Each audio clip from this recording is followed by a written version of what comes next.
அங்கே என்ன செய்ய அறிவிக்கப்படுகிறது பேதுருவினால். அல்லேலூயா. பேதுரு பிரசங்கம் பண்ணுகிறார். அதற்காக தான் அனுப்புகிறார் பேதுருவை. வசனத்தை எல்லா ஜனங்களும் கேட்கிறாங்க, அவளோடு கேட்கிறாங்க. வசனத்தை கேட்ட யாவர் மேல யார் இறங்கினார்? வசனம் இறங்கிட்டார். எல்லா அந்நிய பாஷை பேசுறாங்க. பாருங்க, ஆண்டவர் ஒரு ஊழியக்காரங்க ஒரு இடத்துக்கு அனுப்புறாருன்னா ஒரு நோக்கம் இருக்கு. நம்ம இந்த ஜனங்கள்லாம் ரசிக்கப்படணும், ரசிக்கப்பட்டு பாருங்க ஆவின் அபிஷேகம் வரணுங்கிற ஒரு உன்னத நோக்கத்திற்காக அவர் அனுப்பப்படுகிறார். ஊழியக்காரர் மட்டுமல்ல, உலக வேலையில் இருந்தாலும் ஆண்டவர் ஒரு இடத்துக்கு அனுப்புகிறார். ஆண்டவர் ஒரு இடத்தை விட்டு இன்னொரு இடத்துக்கு அனுப்புகிறார் அப்படின்னா அதுக்கு என்ன இருக்கிறது? நோக்கம். ஆண்டவர் பாருங்க, யார் யாரெல்லாம் அனுப்புறாங்களோ இந்த நோக்கம் இப்ப பாத்தீங்கன்னா ரொம்ப ஆச்சரியமாகவும் அது மிக பெரிதாகவும் இருக்கிறது. பேதுரு போனதுனால பாருங்க அத்தனை ஜனங்கள் என்ன செய்ய ரசிக்கப்பட்டாங்க. அந்த அத்தனை பேரும் பரிசுத்தாவினாலே நிரப்பப்பட்டாங்க. சொல்றோம், ஆண்டவர் காரியம் செய்கிறாருன்னா அனுப்புறாருன்னா அது ரொம்ப உயர்ந்த ஒரு நோக்கமாக இருக்கிறது. அதை மறந்து போய் விடக்கூட. சோத்திரம். தேவைப்பட ஒவ்வொருவரையும் அவர் அனுப்புகிறார். இன்றைக்கு உங்களை என்னை ஆண்டவர் அனுப்புகிறார்.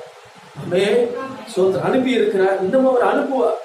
அவர் அனுப்பும் பொழுது நம்ம பெரிதானவை நாம் காண முடியும். அல்லேலூயா. பெரிதான இதுல நீ பெரிதானவைகளை காண்பா. சுவாசிக்கிறீங்களா? ஆமென். அல்லேலூயா. சோத்திரம். பவுலை அப்படிதான் அனுப்பினார். அப்போஸ்தலர் 22ஆம் அதிகாரம்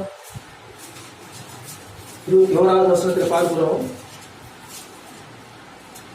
அதற்கு அவர், நீ போ, நான் உன்னை தூரமாய் புறஜாதிகளிடத்திலே அனுப்புவேன் என்று சொன்னார். ஆமென். சோத்திரம்.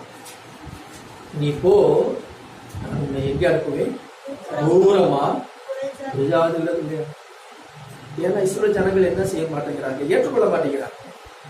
அவனை குறித்து சொல்லக்கூடிய சாட்சியை இஸ்ரவேல் ஜனங்கள் என்ன செய்யல. அதனால அவங்க என்ன அனுப்புறேன்? தூரமா அனுப்புறேன், புறஜாதிகளுக்குள்ள அனுப்புகிறேன் என்று சொல்லி இங்கே ஆண்டவர் சொன்னார். ஆண்டவர் நம்மையும் அனுப்புகிறவர் இதற்கு அனுப்பிவிடக்கூடாது. சோத்திரம். எந்த ஒரு நோக்கமும் இல்லாமல் கர்த்தர் எவரையும் அனுப்ப மாட்டார். சுவாசிக்கிறீங்களா? எந்த ஒரு நோக்கமும் இல்லாம ஒருவரையும் ஒரு இடத்துக்கு அனுப்ப மாட்டார். சோத்திரம்.